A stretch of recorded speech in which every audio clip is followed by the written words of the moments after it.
to the ABC Podcast. Always be cool. The show where your hosts, DC and BK, showcase your local business and real estate pros going gangbusters in leadership, community involvement, and just being cool. Here are your hosts, serial entrepreneurs, mortgage experts at Summit Lending, and partners in crime, Darren Copeland and Bobby Kerr. All right, everybody, it's the Always Be Cool podcast, hanging out with your hosts, Bobby Kerr, Darren Copeland. What's up, everybody? Today, we have got a phenomenally special guest, right as the season's getting ready to start off for the NFL. The one, the only, the Kansas City Chiefs legend, Absolutely. Mr. Trent Green. All right, everyone, here we go. Born July 9th, 1970 in Cedar Rapids, Iowa. Grew up in St. Louis and attended Indiana University. In 1991, led the Hoosiers over a highly regarded Baylor team in the Copper Bowl. Drafted in the 8th round of the 1993 draft by the San Diego Chargers. Played quarterback in the NFL for 15 seasons. Wow. Right? Only one of 13 quarterbacks, Bobby, in history to have completed a 99-yard pass play. He earned a Super Bowl ring with the Rams and made 2 Pro Bowls with the Kansas City Chiefs. He is currently an NFL analyst for CBS Sports. Married to his wife, Julie. They have 3 amazing kids, TJ, Derek, and Janelle. Chiefs legend and all-around awesome guy, Trent Green. Welcome to the show, man. Right. Good to see you. Hey, how about that intro? Man. How about that intro? Appreciate it, guys. Right? Yeah, Thank you. We worked hard on that. Couldn't have wrote it better yourself, right? That's so right. A couple things to get started. Obviously, some folks are going to say, what in the heck is Bobby wearing? He's wearing all of his Dolphins gear. Many people don't know that basically you rounded out your career in Miami. Yep. And I actually had a Trent Green Miami Dolphins jersey that Shocker. I know, right? I can't believe it. Yes, supporting our guy. So yeah, that's why I'm wearing. Of course, my Finn stuff is to support 2 of your teams, but of course, I'm wearing Dolphin stuff like every day. So All the time. I was going to say, All the time. That's your go-to. Let's see. What It do I really wear? is. Dolphins gear. There you go. Yeah. it makes the uniform I call it part of my uniform for sure. Well, Hey, the thing hey, is, Trent- now with that number 10 jersey, you can just change the green nameplate to Hill. right. And Exactly. yeah. I wasn't going to bring it up. That's all right. I thought that the Dolphins should have retired your jersey so Tyreek couldn't wear it. But That's right. Hey, That's right. Trent, just a quick question for you, man. Do you find it creepy at all that your neighbor out by the lake leaves like one Come of your football on. cards on your windshield wiper? Come on. Here we go. Here I we wouldn't go. say creepy. I mean, it's happened before. Sometimes you come out of stores and somebody will leave a note in your windshield, stuff like that. So it was all in good fun. He left a card, signed it. And it was from my nephew. What was It was from creepy my is that he 10-year-old followed up. nephew. Right. It'd be creepy if it was for me, but it was for my 10-year-old nephew. So I that's know. pretty Yes, cool. it was. Yeah. Yes, it was. Yeah, right on. Well, cool, man. Well, we're going to jump right in. We got lots to talk about. All right. Man, football season starting, obviously. You are an analyst for CBS. Tell us a little bit what you got coming up on the docket with your schedule, because you're about to hit the gauntlet for sure. Yeah, this is an exciting time of year, especially with the NFL about to kick off. For me, week 1, this is my 9th year with CBS. Nice. This will be my 3rd year partnered up with Kevin Harlan, who obviously Kansas City people know Kevin very well. Absolutely. So it's I had 6 great years with Greg Gumbel. And then when CBS approached me about changing up with Kevin Harlan and working with Kevin, I had known Kevin for years and years when he covered me as a player, and then we had done some radio games together for Westwood One Sports, doing some playoff games over the years. And so now having this be the 3rd year in the booth together, it's he's the best. I mean, he's incredible. He brings such energy and class to the broadcast booth, and what he does on game days, it's pretty remarkable. And so week 1, Kevin and I are going to be out in Los Angeles. We got the Raiders and the Chargers. So we thought we would end up in Arizona with the Chiefs and Cardinals, but Jim Nantz and Tony Romo are going to be calling that one, and Kevin and I will be up the road from Arizona in LA for the Raiders and Chargers, which we think is going to be a really good game. No, that's going to be a great division game. Now, is there ever like the the chance or the opportunity that would come up that they would actually get you and Kevin on a Chiefs game, or would they view that too much of some homerism on that side? Well, considering that every time CBS has a Cowboys game, they put Romo on that broadcast. Right, we know that's thrown out the window. So believe me, Kevin and I have been politicking now, trying to get a Chiefs game, especially a Chiefs home game. Because we're like, think about the amount of money you could save by having Kevin and I just drive to the stadium as opposed, to flights and everything else. But unfortunately, for us, the Chiefs have been so good that they're always in prime time or the number one crew's taking them. So eventually, Kevin and I will get a game of theirs, and it'll be nice staying home. That's pretty awesome. Now we'll talk about your career and some other great things that you have going on in your life here in a little bit. But so. At what point in your career, Trent, did you start thinking, hey, you know what? Instead of getting tackled by, 400-pound linemen that, wouldn't hurt as much, but like what point did you get to you're like, hey, you know what? I could see myself in the booth doing this announcing thing. Early in my career when I was with Washington, George Michael was the famous sportscaster. If I remember growing up, the George Michael Sports Machine, right? Before there was ESPN and highlights and all that stuff. George Michael Sports Machine was the man, and he was actually an anchor in the DC area.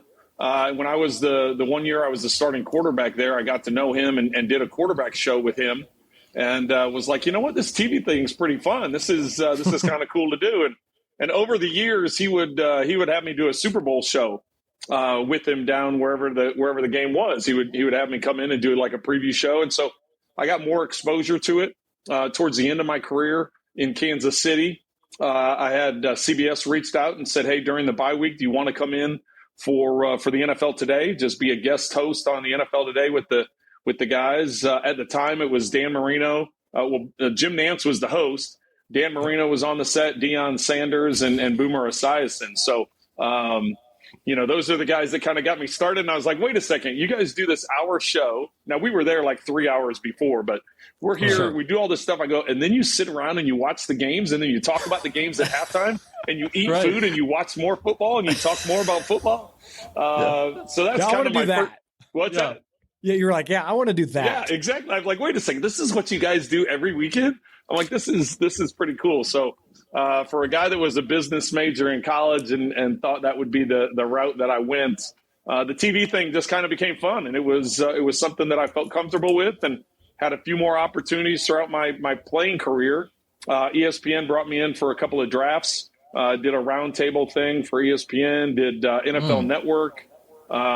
So then when I retired, I was like, you know what, I just want to give it a whirl. But I didn't know if I wanted to do games. I didn't know if I wanted to do studio work. I didn't know if I'd rather do radio than TV. It was just like, so I literally tried everything and kind of fell into this, and didn't have an agent, just kind of went on my own and called up these different guys I'd met over the years. That was probably a mistake, not having an agent. But I just called these guys, and my first couple of years I was done. I did some games for Fox. I did some studio for NFL Network. I did some radio for Westwood One Sports. It was just trying to figure out what I like to do and how it complemented and worked with my family, my kids, and their schedules and all that stuff. And so, yeah, it's been a great run for me. I really enjoy it. It keeps me close to the game.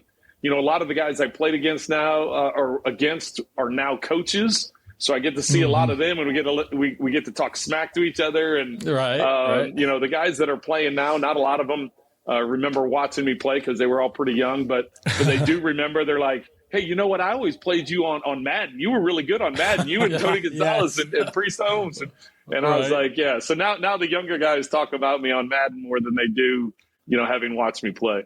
That's great. Well, I'm sure it taps that passion of, being out of the locker room these days, but still being around the game that you love. Like you said, to be able to talk smack with the guys and fulfill a little bit. So, you know what? A lot of people, Trent, I don't think they realize the amount of homework and prep that you have to do. So take a second, and let's say you have a Sunday game. Peel back the curtain here. Let's peel back the curtain and give everyone kind of a view of, okay, you have, you're going out to LA week 1, right? How many days beforehand do you go out, and then how many meetings and prep that you have to lead up until that. Because we know how much we have to do for a little podcast like ours. So Right. for a major broadcast of an NFL game, like, Right. that's a lot. Yeah, it is. And I didn't really know when I got into it how much work was going to go into it. Everybody has their own routine. Like I know the guys on different crews that handle their preparation differently. I try and approach it like I did as a quarterback. The one thing I don't want to be is on air and not be able to answer a question or fill it in. So I'm like over prepared every week, and that's just me. I'd rather be over prepared than just sitting there, not knowing what to say or saying something wrong. Because the thing about our broadcast is you're getting the fan base that is watching our broadcast. That's who they watch. They're not, they're generally not watching the Red Zone channel. Now they may have the Red Zone channel or something else on over in the corner because they're tracking their fantasy stats, but they're going to watch their team. So let's say, like for instance, this week 1 game, the Chargers and Raiders.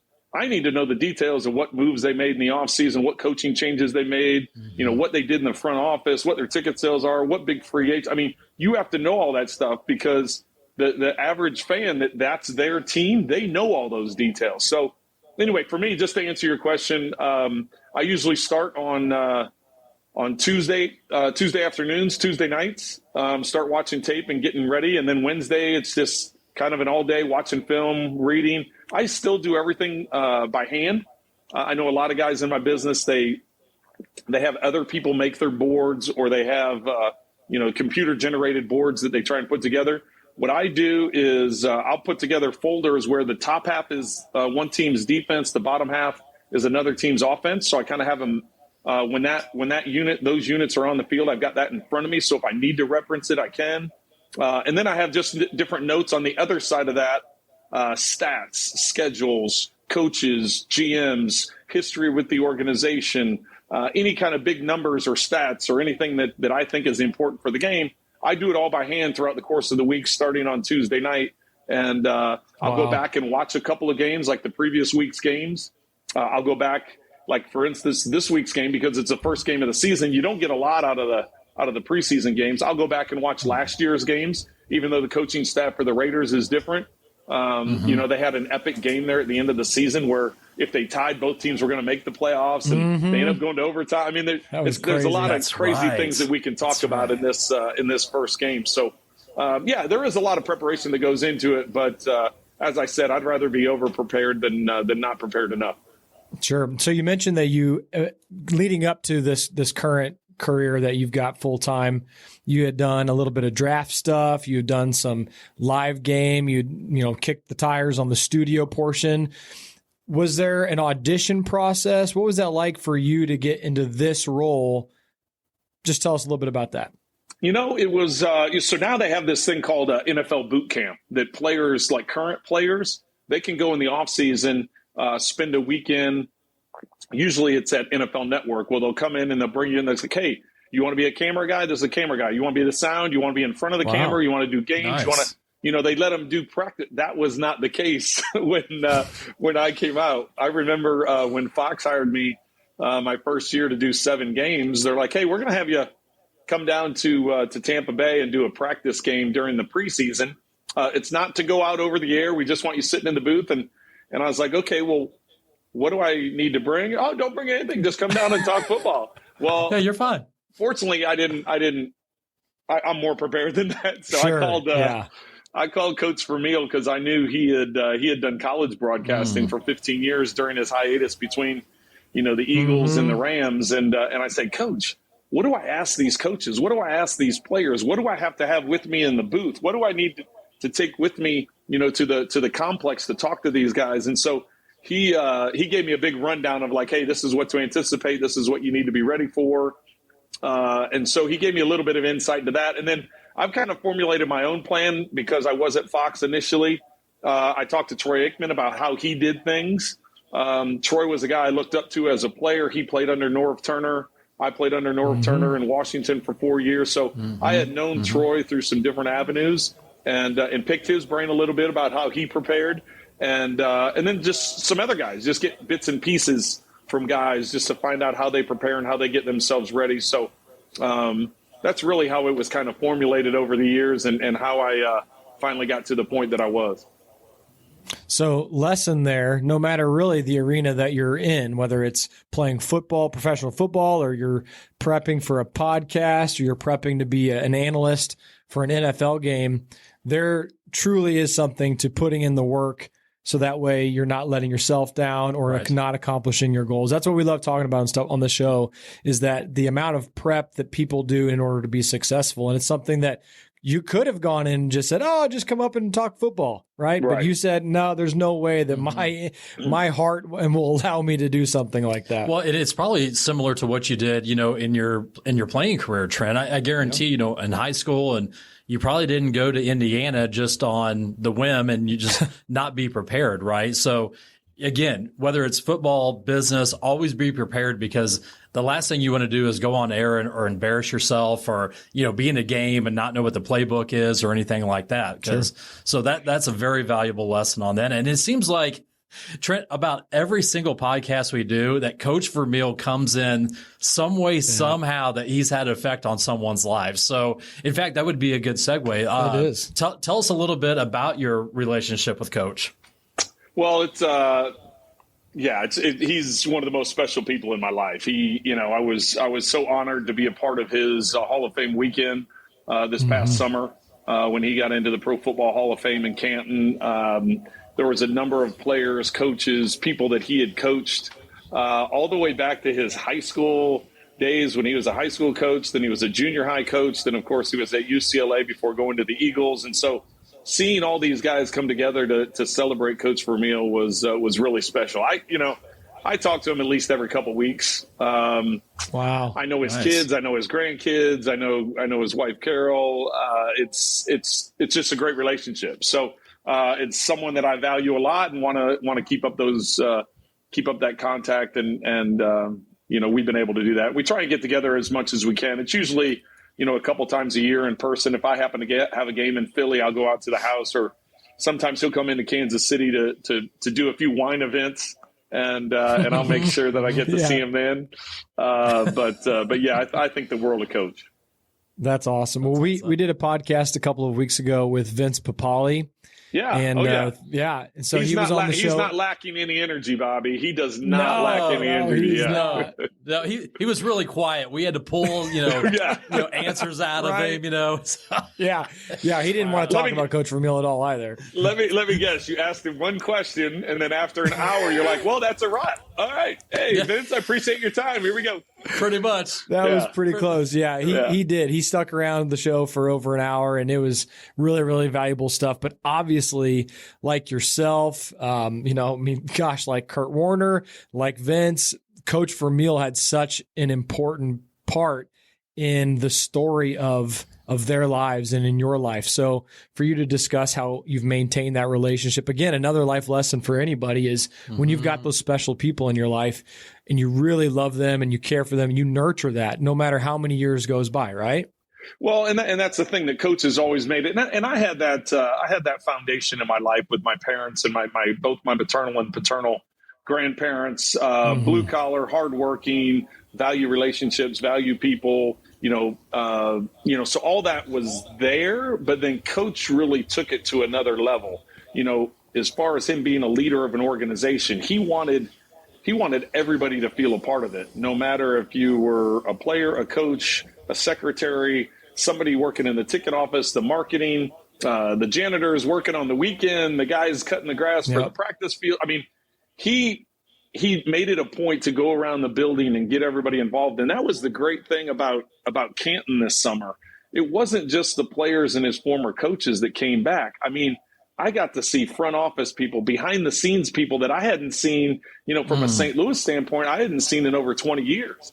And Vince was there with a bunch of the Eagle guys. And I know a bunch of them just because I know Coach and getting to know them over the years with Jaworski and that whole crew. And then I've even met some of his UCLA guys when he was coaching there. So it's he's all about relationships and building those relationships and valuing people. And it's such a big part of it, because if you want to have a successful business, successful organization, it really is about people. And he he lived it. He definitely lives it. So there's a quote that I've read from Coach, and this is exactly what you're saying. His number one coaching philosophy was, and in life, was all about quote unquote people. And without people and teams and people being put in the right places, then we're nothing as a collective. So I think that's a perfect way to sum up Coach and the lessons that you took from him as well. Definitely. Yeah. And he doesn't just say it. I mean, he wears it on his sleeve. As you can see, people always, I guess we all do. We have a little fun with his emotions because he can cry. He can cry anytime. Right. But it's because he cares. It really absolutely. is. He'll come in on the Monday after making final cuts, and he'll stand in front of the team meeting room crying about the guys he just had to cut the day before, and telling us how valuable it is and how grateful and how excited we should be to be sitting in those seats because he had just spent the day before, having to cut 27 guys or whatever it was that he had to get down to the 53, knowing that it's kind of crushing their dreams. So it's, and I've been on the other side of getting cut. So I know that's not a fun conversation to have. So, the fact that he, it meant that much to him and, just tells you what kind of person he is. And I think, Trent, that's probably one of the major reasons why he had so much success as a coach and as a leader. He probably would have been successful no matter what he would have done because he was such a leader of people. But, the players that were with him, they truly knew that he actually cared. And the guys who, made the team probably played and took it up even a couple more notches because they just knew that they wanted to play so hard for this guy that truly loved him. So that's an awesome point. And also that leads to, let's talk about some humble beginnings and going back a little bit because, you getting drafted by the Chargers, in 1993, for the first few years, you probably had some of those tough conversations that we were just talking about possibly being on the bubble or being cut. But kind of tell us a little bit about the early career of Trent Green before he signed, that free agent deal with the Redskins, in the early years. I mean, we were talking earlier, back then, because, we're similar in age, but back then the eighth round, that was later in the round. Now, eighth round doesn't even exist right now. Right. Right. Yep. So what was that like coming out right out of college? It was obviously everybody wants to be drafted. So that was the draft experience was not what I had hoped for and wanted. I had kind of been told, hey, you're going to get drafted in the 3rd to 5th round. That was the year that Drew Bledsoe went first. Rick Meyer went second. And Rick Meyer. Yeah, so they those were the top two guys, and we were Mark Brunell was in that draft, and Gino Toretto was in that draft. Elvis Gerbach was in that draft. There was a few of us that we thought, we're all going to be kind of in that 3rd to 5th round, and then next thing you know, the draft is coming to an end, and San Diego made a late trade. I was actually the third to last. I was 222nd out of 224 people drafted, and I thought I was done. I thought I was just going to be a free agent. And then all of a sudden, San Diego made a trade with San Francisco, I believe, to move up to grab one of the last spots in the draft because they had known there was 3 teams that came in and worked me out prior to the draft. And so Bobby Beathard made the trade so that he didn't have to get into some kind of bidding war as a free agent. Not that it was going to be a lot of bidding, but some kind of bidding war to get guys at the end of the draft. So, yeah, I went to San Diego, enjoyed that first year. Loved it, but then got cut the second year. Was out of football, went to Canada. I knew I was a short fill-in that second year. The guy that was the starting quarterback hurt himself with like 3 games to go. They said, you may be here for 3 games. You may be here through the rest of the season. We know we're going to make the playoffs. We got to move our backup into being the starter. You're coming in to be the backup to him. And, the starter came back and was ready for the playoffs. So I was cut after 3 weeks up there. But in that time, between my first year and second year, you mentioned Julie and I being married. It's we've been together since college, and we got married after that rookie year. And so it was a tough time, right? We move in a U-Haul out to San Diego, then a few months later get cut, and we moved back to Indiana just so I could continue working out. Like I said, I got my degree in business. She was an education major, high school teacher. So it's like, okay, do we move on with our lives and just, hey, I gave it a shot? She knew that I wanted to keep trying. I knew I wanted to give it one more chance. So we agreed, hey, you know what? Try and get into another camp. If it works, great. If not, at least you say you gave it another chance. So I just continued working out. After I got cut in the CFL, I came back to IU. I was just hanging out. Any scout that would come through to watch tape, I was like, hey, you want me to throw for you? Hey, can I sit here and watch tape with you? Hey, I called, Jacksonville and Carolina were the two new franchises. I called them and said, hey, can I come work out for you? I heard you're signing some guys. I'm on the street. Nah, we're good. We're good. We're okay. I'm like, wait a second. You don't even have a roster yet. You don't like work me out. They wouldn't even You're work me out. Expansion team. I know, exactly. Wow. So I just, I hung out around the football facilities and just bug people. And I was like, hey, if you don't want to work me out, can I sit here and watch film with you? At least we can talk football and that kind of thing. So, that's what I did. I just bugged enough people. And then when the season ended in 94, the 95, I went and I had some interest from the 49ers. I had some interest from the Chiefs, and I had interest from Washington. And Washington was the team I had the most. Norv Turner had worked me out when he was with the Cowboys. He was the head coach now in Washington. Cam Cameron was the quarterback coach. Cam had played football and football and basketball at Indiana, but was a coach at Michigan when I was playing at Indiana. So he knew of me and knew me from us playing Michigan. So it was a good fit. They offered me a contract, and so I went there, and I was the third there for 4 years. And then in that fourth year, Hostetler was the backup. He got hurt. Then Gus Frerotte was ineffective in the opener, and they're like, hey, I remember Norv, we're in the third quarter of the opening game against the Giants, and I was on the headset. So I was kind of grooming myself to be a coach because I had been on the headset in San Diego the 1 year. I had been on the headset all 4 years in Washington. At the time, the coach to quarterback thing was new. So initially in San Diego, I was the guy doing the signals because there was no verbalization of plays out. There was no receiver in the helmet. And then so that was a little job security. I made up all the signals. So I'm like, you can't get rid of me. I know all the signals. I made them all important. up. That's brilliant, by the way. Exactly. Brilliant. Hey, when I was in Washington, I was so grateful to be back in the NFL. I tell this story all the time. My first time in Canada, it got cold. I went up and I said, hey, I need long sleeve shirt and some socks, something, and then then the next day there's like a bill in my locker. And I'm like, wait a second. $12 for socks and like $40 for a long sleeve, and they're like, yeah, this in the NFL, you get charged for all that stuff. Oh my gosh. Wow. I was like, okay. When I got back in the NFL, I'm like team meetings and be like, hey, somebody grab the lights. I sprinted to get the lights. Boom. I'm getting those lights off. Coach, Norv Turner, he liked jalapeno bagels. Guess who had jalapeno bagels anytime he wanted them? I knew all that stuff. I'm like, hey, the more you can do to keep the job. So, I did anything and everything I could to keep the job. So I did the signals. I thought I was going to be a coach because I was just kind of grooming myself that way, the way I studied tape, the way I prepared. And then one day, like I said, it was the third quarter against the Giants. We were down 2 touchdowns, and he yells in the headset, hey, Trent, go grab your helmet. I look at him. I look down the sideline at him, and I'm like, what? Because I'd been there 4 years. I mean, I took one snap the year before when Hostetler got the wind knocked out of him, and he's like, go in there. And I'm like, what? I looked at him. I'm like, and he's like, yeah, let's go see what you can do. So fortunately for me, I went in and that opening drive went right down the field and scored a touchdown, and we ended up making it a close game, lost by 7. But I played well, and he named me the starter the next week against the defending Super Bowl champions on Monday night in the home opener. Hey, no pressure. Go get him. Go get him.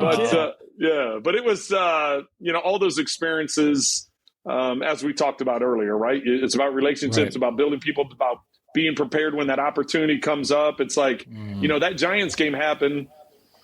And I tell my kids this all the time. I was like, you never know when that opportunity is going to happen. It may have happened my first week in Washington. It didn't happen until the first game of my 4th season in Washington. But if I didn't go in and perform well in that opening drive, he may have taken me out after one series and said, you know what? No, you're just not ready. Or if I hadn't played well that whole half, they definitely wouldn't give me an opportunity to start. So, it's just I've carried that over into the broadcasting thing. It's like you just never know. You never know, so be ready. And that's just such a great point for everyone who's listening. Just, again, to be prepared, So when that opportunity comes, which you never know is going to come, very similar to when you got injured in the preseason and Kurt Warner had the opportunity to step in. I mean, you just never know when that's going to happen. So, I mean, that just short period, I mean, that one drive, Trent, literally set you up for the next several years of your career, because after that year, was it the year after that you signed with the St. Louis Rams after that? That was the 98 season with Washington, and then I signed with St. Louis in 99. So it was, if that hadn't been the case, absolutely. I mean, there's so many lessons there. You're talking about preparedness. We're talking about persistency. We're talking about that intrinsic motivation that kept you going.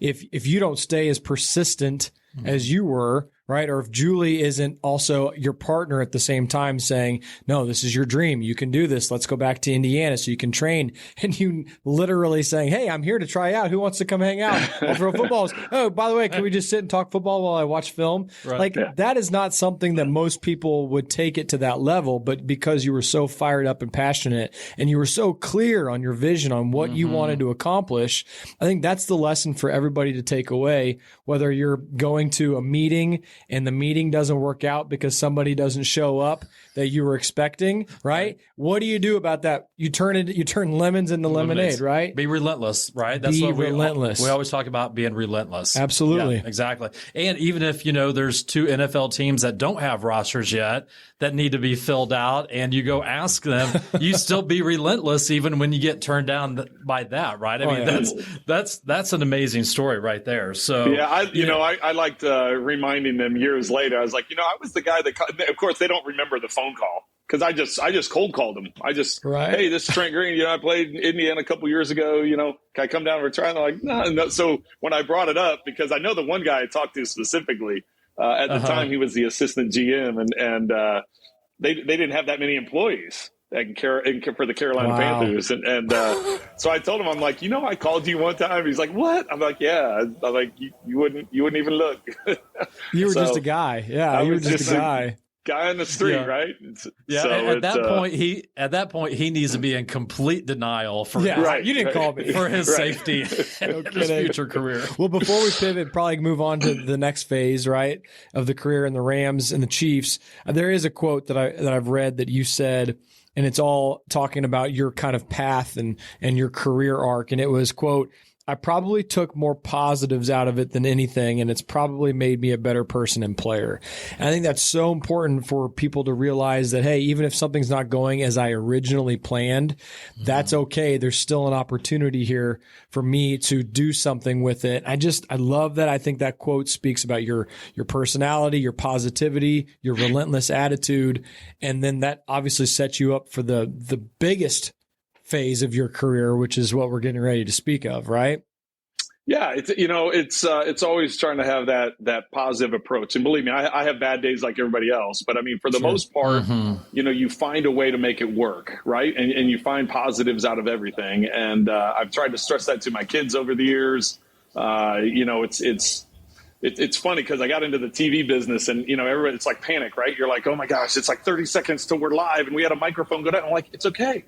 30 seconds is like all day. That's like I'm used to the play clock ticking down. I'm like, that 30 seconds is like all kinds of time. We got, switch them out and we're good at, So I think it's, trying to have that calming effect and being able to make adjustments and, stay as positive as you can about it all. Exactly. So how did that feel, Trent? So, we'll move on to the Chiefs here. And, they'd been through several quarterbacks and, you're healthy. The Chiefs want you. I believe they sent the number 12 overall pick in the first round to the Rams to get you. So, I mean, quite the difference from an 8th round selection. For sure. Or free agent signing. I mean, the Chiefs wanted you very, very badly. And obviously you had, the coaching connections that wanted you real bad. So what was your thought process when you were notified that the Chiefs were really coming after you and they were going to give up a substantial pick to bring you to Kansas City? I was grateful. I really was. Fortunately for me, Coach Vermeil had decided to come out of 1 year of retirement or re-retirement, I guess. And he had talked Carl Peterson into looking at me. And in the 2000 season, the Rams, we had played the Chiefs And I was the backup to Kerr. Kerr got hurt in that game right before halftime. He tried playing in the third quarter. I ended up coming in and playing. I played really well. We ended up losing. The Chiefs ended up winning that game, but I played well. So I think that had something to do with it. I think Carl remembered that outing. And Coach Vermeil, like I said, kind of was the one spearheading, bringing me over and trying to build things around what we wanted to do. Al Saunders coming back as offensive coordinator for the Chiefs, and that's right. He had been a longtime receiver coach with Marty Schottenheimer, and had been the 2 years in '99 and 2000 with Coach and with Mike Martz in St. Louis. And he came back to be the offensive coordinator. So there was a lot of pieces in place. I just felt grateful for an opportunity. I told Mike at the time, I said, I know you guys control me in terms of, because of my contract situation. And I said, but, I'm 31 years old. So Cam was my quarterback coach for 2 years in Washington. Mike was my quarterback coach for my last 2 years in Washington. When he came over to St. Louis to be the offensive coordinator, he and I basically came together because we had been together for 2 years in Washington. So I had a good enough relationship with Mike, and I still do. Still talk to him several times a year, and got to see him in Canton because he was there for Coach as well. Mm-hmm. And thanked him once again for, letting me go, because he could. I mean, really, they had me under contract. They could have, kept me there and backed up Kerr. But I went to him. I said, "Listen, I'm 31 years old. You know what I've been through to get to this point to be a starter. I want to go start somewhere. So if there's an opportunity that you can trade me and give me that opportunity, I'd be grateful." And the Chiefs thought enough to give up a 12th overall pick. So, 12th overall. I was just when it all happened, I was just very grateful and said, okay, let's see what we can do and what we can get done. And the funny thing about it is the same weekend that Julie and I flew to Kansas City after being traded, a little-known running back from Baltimore that was like this low-key free agent from the Ravens. Hey, we're going to bring this guy in to be a third down back because we got Tony Richardson that's going to be our first and second down back, but we got this guy named Priest that's coming in. He's going to be our third down back, and needless to say, he turned out pretty well also. I actually specifically remember this, Trent. So remember way back in the day when there was these things called newspapers, and you'd read the sports page every day when it came in your driveway. So I remember it was that same sports section, the Kansas City Star. And I was a big fantasy football nerd, so I knew who Priest was with Baltimore and what he could do. But in that same sports page, it was talking about the Chiefs bringing in both you and, oh, by the way, Priest Holmes, and the city was going crazy. I mean, everyone was so jacked up because to get, some offensive weapons like that, and how Chiefs fans are, eternal optimism, right? They're just always looking for the best. So that was so cool. It was such a cool period of time that Coach Vermeil and look at these stud players that were coming in. And it was just really amazing, man. Well, and give credit to Al Saunders and the offensive coaches because once, there were some growing pains that first year. I threw quite a few picks that first year trying to get everybody on the same page. And I said, listen, I'm fine listening to the boos and everything else. I said, I'm throwing it where I need you guys to be and where I'm expecting you guys to be. And we're going to get this thing figured out. And it wasn't always pretty, but once we kind of figured out, okay, what we have in Priest, and we ended up bringing Eddie Kennison in later in the year. If you remember, Eddie, Coach Vermeil had drafted Eddie with the Rams. Eddie had bounced around a few teams and had a falling out with Mike Shanahan in Denver, and he was on the street and Coach Vermeil is like, you know what, Eddie, I know what your work ethic is. Let's bring you in. And so Eddie added a whole new piece. Dante Hall was still a guy that we were trying to transition from a running back into a receiver. He was mainly a returner and a situational guy. He developed more and more as a receiver over the years. Like I said, Eddie came in and did that. Gonzalez is Gonzalez. We figured out what Priest is. Initially we tried using Priest like Marshall Faulk. And Priest is a phenomenal player. Marshall Faulk's a Hall of Fame player. They're not the same player. They're different guys, different skill sets, different things. And if you guys remember, the Washington game was our first win of that 2001 season when it was kind of like the Priest Holmes coming out party, right? It was like, I think he ended up with 3 rushing touchdowns. He had a phenomenal day. And we're like, okay, now we got something here. We need to tweak the offense a little bit around what the personnel we have. And yeah, and then it just kind of took off from there. We put up a lot of points and a lot of yards over the years. Yeah, you did. A lot of people, I don't think they realize. I mean, you set like some really high standards for the Chiefs. I mean, you started 80 consecutive games during your first 5 years with the Chiefs. You had 4 seasons with a passer rating above 90. I mean, you came over and you were just straight up smoking it over here, Trent. So that was really cool. We won't talk about the defense so much, but it was really fun to watch the offensive side of the ball. Well, especially with your, what had happened in your career early on, to be there and then can start that many consecutive games and to be known as the guy, and there's nothing questioned. It's just, this is Trent's job. This is his team. What are you going to do to help us lead, where we need to go? So I think maybe speak to that a little bit about looking at it from a macro level as it was happening, like, holy cow, this is where I am now. Well, I'd always been a pretty durable player prior to that injury in '99. And I just reflected what my wife said that night when I was lying in the training room. And I knew my season was over. I knew all the stuff that had happened even before the MRI. And she had never not seen me get up. And that really freaked her out because she had watched a lot of games in college. She had watched me, in the NFL a bunch, saw me take a lot of hits, but she's like, you never didn't get up. You always got up. So when you stayed down, she's like, it really caused the problem for her. And, and so just that support that she gave me during the whole thing and what you try and do as a player and what you're trying to balance between life, being a husband and a father and a player and, all those things that kind of go into it.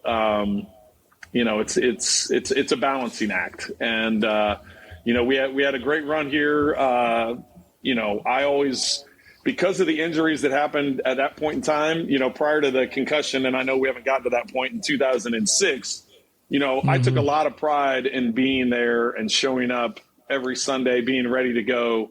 And it was either, there was a lot of nicks and bumps and bruises and cracks and sprains and all that stuff. But it was always like, if you're going, you're going. So this was always kind of my joke with the reporters is on Wednesday, hey, how you feeling? Good to go. I'm playing. I never gave him an answer because it was either you're playing or you're not playing. That was always my mindset. Either you're healthy enough to play, and if you're playing, you've got to play at a certain standard. And if you're not healthy enough to play and you're going to, adversely affect the team, then don't play. But I always had a great deal of pride in that. If you're showing up on game day, there's a certain standard that you or at least I expected from myself. Absolutely.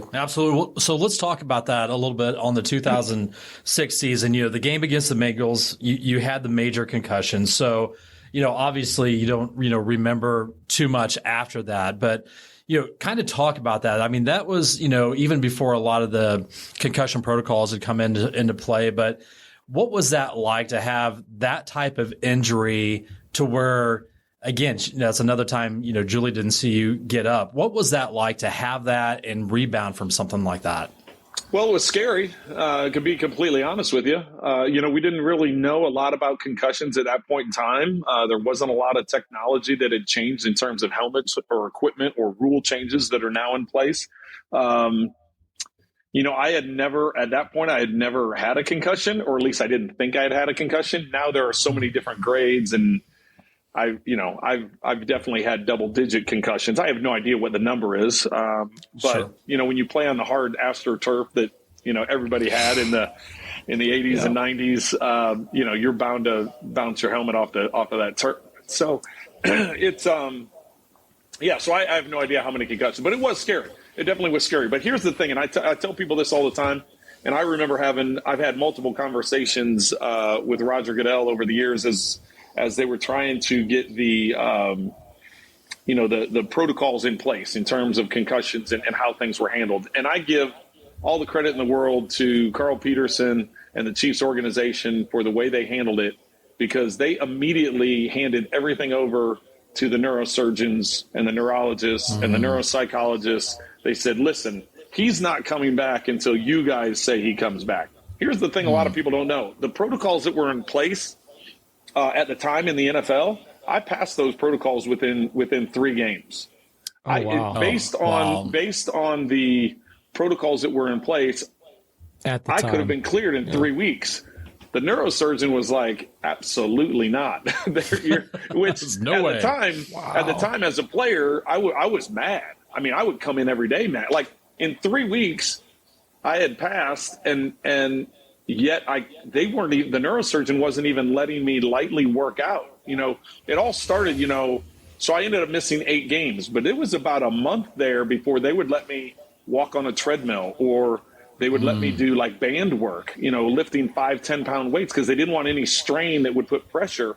And it was a gradual thing till they let me on the field and they let me throw. I mean, it was just, and I couldn't understand it, because I was like, I passed these things and you're not letting me back. And they're like, listen, from day one, we said it's whenever they clear you. And now that I'm, in my 50s and I know all the stuff that I know now about concussions, I'm grateful. And Sure. every time I see Carl, since then, I've told him, I said, hey, thank you for handling the way you did. And I think part of my conversations with Roger Goodell is I said the Chiefs did something outside the box, and that they handed it off to an independent. They didn't have any influence over, the neurosurgeon or what was going on. And really now today, if every team has a independent neurotrauma consultant on the sideline, or I should say the UNC, the unaffiliated neurotrauma consultant, is the official term for each sideline has one. And, that they're the ones that determine, whether a player goes back in the game or not. And, so I give a lot of credit to Carl and how they handled the whole thing. Well, that's a huge thing, because I'm guessing that other organizations, Trent, probably wouldn't have handled things just like that. Because, I mean, if you think about it, the millions of dollars that's on the line, whether someone makes the playoffs, right? And fans and people coming to the game. I mean, so kudos to the Chiefs for doing something that they actually truly had yourself at, in the best position and looking out for number one. They looked out for Green. A person instead of an asset. I think that's maybe what happens, or used to happen for sure. Well, and here's the thing also, and it pertains to concussions, it pertains to all injuries in the NFL. We're told from a really early age. Now, this era of player is different because they've been hearing a different message since youth football all the way through. But, we always used to hear, you can't make the club in the tub. Right? If get off the training room table and get on the practice field. They used to, like, if you didn't practice, it was a harder workout not to practice than if you did practice, because they were trying to get you to come back on the field. Guys, they wouldn't even, there's a long history of players in the NFL that wouldn't even tell the trainers or doctors that they were hurting, because if they were hurting, then they weren't going to get a paycheck and they weren't going to be able to, support their family. I mean, it was just, there was this big cycle. Now, the rules are better, the communication is better, all the stuff. Players are smarter about it. It's not that same mindset, but there's some drastic things that had to happen for it all to get changed. Yeah, I'd say so. And obviously the players today are much better off for it in terms of their life and not just their playing career, and their families are much better. And, we hear so many stories about previous players that grew up or played in a different generation, that they are paying the absolute price to play that game that they loved, and their families and themselves and their health is just not good because of it. Yes, and credit the teams, credit the organizations, credit the NFL for acknowledging that change needed to be done. Now, obviously, there were a bunch of lawsuits and there was all this stuff that was going on, but I'm down in my basement. I've got like my wall of offensive linemen. I got Rofe and Shields and Wigman, and on the other on the other side, I've got a counter with my Indiana helmet all the way through to Miami. For you, Bobby, all the way through to Miami, and all my helmets, all my helmets during that 20-year span, it's the same exact helmet. Like if you flip the inside of the helmet, it's my actual helmets, and like the padding on the inside is actually the same over the 20 years. The model has never changed, and now my boys play, and I remember in high school, and now they were in college. My oldest is done now, but it's like now they're like measured to their heads, and it's like it's all. it's the technology is so far beyond, what it used to be. It's just such a much safer game now. So your sons literally probably had better equipment on their head than you did playing in the NFL. Oh, they had better equipment on their heads in 7th grade than I had. Yeah. Seriously. It's funny you brought this up. Yeah. Literally this morning, I've got, of course, a bunch of Dolphins mini helmets and real ones. And I was looking at them in my basement this morning, and I have a throwback one from like the 66 team, right? And then I've got like a modern day one with the logo, and the vintage one is actually the new helmet, just with the old decals and face mask. But I'm like, gosh, that looks like pillows on someone's head compared to what they were wearing in the 80s and 90s. And I mean, you're so right. Right. Like it didn't change for decades. Now, Trent, if it's okay, we would like to personally verify your 20 helmets. If we could get a visual of that later on. That's awesome. That is awesome. Hey, you know what? We'd be amiss if we didn't mention, so you have some wonderful kids who are some heck of athletes out there. So why don't you take a minute and talk about TJ, Derek, and Janelle, because clearly you guys are awesome parents, and they have got some really good DNA on the athletic side. Okay, you're asking me to brag about my kids. Either. Okay, yeah, it's bragging about the kids. That'll be a tough chore for me. I'm really proud of all of them. TJ's done with football now, so he went to Northwestern. He ended up playing 6 years up there because he had a medical redshirt year. Well, he had a redshirt year, and then he had a medical year. He injured his foot really bad in a game, but yeah, he's doing great. He starts work this week. He's going to be a financial consultant for Ernst & Young, and nice. Our conversations are a little bit above my head because he tells me the different things that he does. And is he going to manage Is he going to manage the family's money?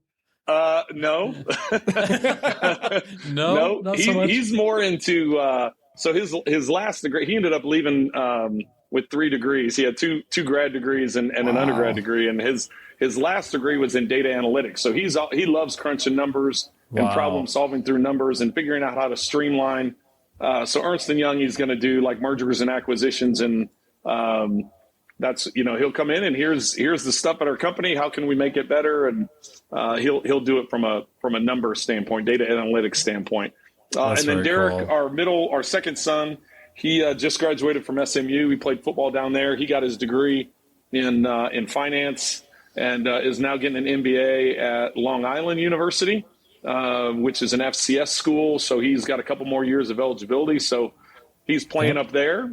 And he's like, what do you think? It's a smaller school. I'm like, if you want to keep playing, because when it's done, it's done. It's not like other sports you can continue playing football when you're done. It's over. So he's going to do that. So he gets underway. They had one game. They've had one game already, and school starts up this week as well. Very proud of both those guys. And then our daughter Janelle is a junior in high school at Blue Valley North, and she's a volleyball junkie. That's pretty good. Pretty good one too. Rumor has it she's kind of a stud there, Trent. She, well, the boys like to say that she's the best athlete in the family. And I'm like, well, what about your dad did play? I'm like, but she doesn't really, she loves volleyball. And that's when we're done here, that's where I'm heading to the court. She's got a couple matches tonight. And Blue Valley North won state last year. It was their first state championship in volleyball. And she does the club scene and all that stuff. And she's been very fortunate. She just committed to the University of Cincinnati to play volleyball in a couple years when she graduates. So getting that done. And, we're excited. We think Cincinnati's a great program, great coaching staff. And we're excited they're going to be joining the Big 12. So we'll have some away games that are close to us here in Kansas City. That's great. And so I'm proud of all three. I can talk for hours and hours about them if you want to. Right. That's awesome. Right. That's very cool. That's very cool. So let's talk a little bit about what you and Julie do on the philanthropic side here in Kansas City and elsewhere. So obviously you guys are very, very involved with the Trent Green Family Foundation. Is that the name of it? Yes. Yep. We had that for a long time when I was when I was playing, and we did a number of different charity events and then supported different causes through that. Yes. Through that, yep. So obviously the Ronald McDonald House charities, which doesn't your golf tournament still benefit that?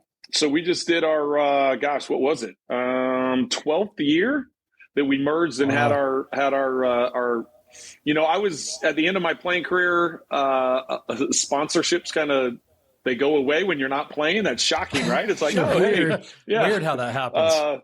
So I had always split my, once my Nike contract started getting bigger and started getting out of hand a little bit, I went to them and I said, hey, I'd like to split my contract where half of it goes towards my charity and I can use it for my golf tournament. And they loved it because for them it was charity as well. Sure. And absolutely. So we did that for a number of years. But then when I'm done playing, they discontinued that. So I was looking to change some things up. Ronald McDonald House was looking to change some things up. So yeah, we just had our 12th year that we partnered together, and Ronald McDonald House Charities of Kansas City Trent Green Golf Classic. Woo! There Say it that is. fast, right? There you go. That's funny. We were looking at photos of the tournament because it was just in like June, wasn't it? Yes. Yeah. We always have it the first Monday of June. Yep. Oh, that's right. We were looking at pictures of the last one, and I think like one of the headlines on the website was celebrities are back this year, right? So I'm assuming that's in reference to COVID, and didn't have too many celebrities or guests at the tournament in the last couple of years. And I'm looking at the pictures, and we see several people that we know. We see there's Jamie Quirk, and there's Duron Cherry, and there's Al Fitzmaurice, and there's Chase Kaufman, and we're like, oh, the first four guys we've seen have been on our podcast. Like, those are our buddies. Right, exactly. So those are really good. I know, shout out to I think maybe Jamie and Chase Kaufman, because those guys are really good friends of ours. And I think maybe they were in your ear a little bit about coming on the show. So thank you to them. It's all good. Yeah. Just some guy that kept showing up on my doorstep at the lake. I don't know. Exactly. He's hey, what was it about that persistency thing? Exactly. Exactly. Trent, Bobby's out there with his binoculars just going, maybe Trent needs to put gas in his wave runner and I'll just show up magically when that happens. The funny, now that you say that, the crazy thing is we went out a couple weeks ago and I was like, I'm pretty sure I need to add gas to these wave runners. And next thing you know, I'm like, my daughter's like, they're full, Dad. I don't know how they ended up full. That's awesome. Love it. Love it.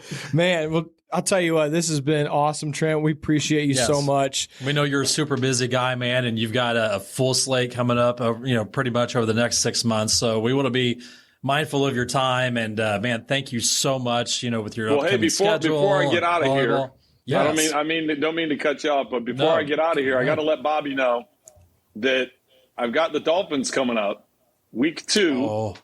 Week 2, Miami at Baltimore. Yeah. Heck Miami yeah. at Baltimore. And and then Buffalo at Miami the following week. So you'll get to I got a lot of FaceTime with you. You'll get to listen to Kevin Harlan and myself a couple of games early on in the season. So. That's great, Trent. This guy won't sleep at all tonight. That's fantastic. I'm so excited. That's funny. So we go down for a couple games a year down in Miami, and obviously we're not going to go to Baltimore. I'm not going to that Buffalo game, which is cool because now I get to watch you call the game. Nice. But yeah, we're actually. How about this? Before we let you go, how about Chiefs record projection? Oh, here we go. I think everybody's talking about how difficult it's going to be this year, and I agree with that. I think it's going to be extremely difficult. But when you look at the fact that Andy's record against the division and Patrick's record against the division and what they've done together, I know Tyreek is now wearing different colors, but I do like some of the improvements they've done on defense. I think it's a faster defense. It's definitely a younger defense. I think there's going to be some growing pains because it is a younger defense, and Steve Spagnuolo's defense. I think offensively, you're not going to see as much of the big play stuff that Tyreek did. I think you're going to see more longer drives, right? There'll be more consistency from that standpoint. So I still think they're going to win 12 games. I mean, I'd be shocked if they didn't, kind of in that 11 to 13 win range. So I'll go with 12 and 5. I think they're going to be right in the mix, but I mean, their schedule it's as tough as anybody in the NFL. Yeah. It's pretty tough. Those first 9 games it's pretty tough. Now, obviously, you were doing some of the Chiefs preseason games. So whether it's on the offensive side or defensive side, who's one of the younger guys that, you kind of notice that people should have their eye on? I think the ones that jump out to me are and it's not a big surprise. The guy, he led the team in tackles last year, was Nick Bolton. But if Willie Gay can stay healthy and if Nick Bolton stays healthy, those two, the speed that the two of them have, that's a real, that's a difference maker. We talk jokingly with Bobby about Tyreek's speed, right? And it's like, Tyreek's a difference maker because of the speed, but I think that's going to be the biggest thing. If you get the guys up front, and I really like their defensive tackles. I think Chris Jones, everybody knows is one of the best defensive tackles in the league, and he's better at tackle than he is at end. And now all of a sudden, Frank Clark's lighter and faster and healthier. It's I just think it's going to be a faster defense. So for me, it's the two linebackers. I think Bolton and Gay, I think, are going to be outstanding. And I think Juan Thornhill is going to have a big year. I think he's going to benefit a lot from Justin Reed being back there. I think Juan being 2 years removed from that ACL injury, having gone through that myself, I know a couple years after it's much better than the next year after. So those are three young guys. So Thornhill, Gay, and Nick Bolton are probably the three guys that I'm excited to see on that defense. I like it. I even like it more that you picked out three defensive guys than the offensive guys, right? Yeah. Once you have Patrick Mahomes, you can kind of fill in around that. But to hear that about the defense on the defensive side, that's pretty cool, man. Now, I know you've done your research because you got them in week 2 and 3. Quick Dolphins projection on record. Wow. Well, I was, we could go on and on another podcast about this. I'm with the whole Brian Flores thing and how that all ended, and now with McDaniel being there, and he's an offensive mind guy, and their defense was really good a year ago, and they've got a lot of those guys back. So I still think it's Buffalo's division. I just think Buffalo is just incredibly talented, and they are. That game against Kansas City in the playoffs, I tell people all the time, that's one of the greatest football games I think I've ever seen. Especially the final few minutes. But that literally, when I see Josh Allen, I'm just going to be like that. That the game that he had, he didn't deserve to lose that game as well as he played in that game. But back to your question, I think Miami will finish second in that division. It'll be interesting to see what New England's able to do without Josh McDaniels and how they're going to do offensively. How Mac Jones has come back in much better shape, so he can be more durable this year. It's hard to count out Belichick anytime, but that's true. But I tend to think the Dolphins will finish second in that division, and they'll be right there at their end to try and make a wild card spot. But as you know, Bobby, it all falls on Tua's shoulders. It does. How is Tua gonna do? Because he's got some weapons around him. Yep, no excuses, that's for sure. Before we let you go, Trent, anything else that you would like to promote or tell the listeners of what's going on? Anything that you've got going on, charity-wise, charity or business or anything like that? No, I appreciate that opportunity. We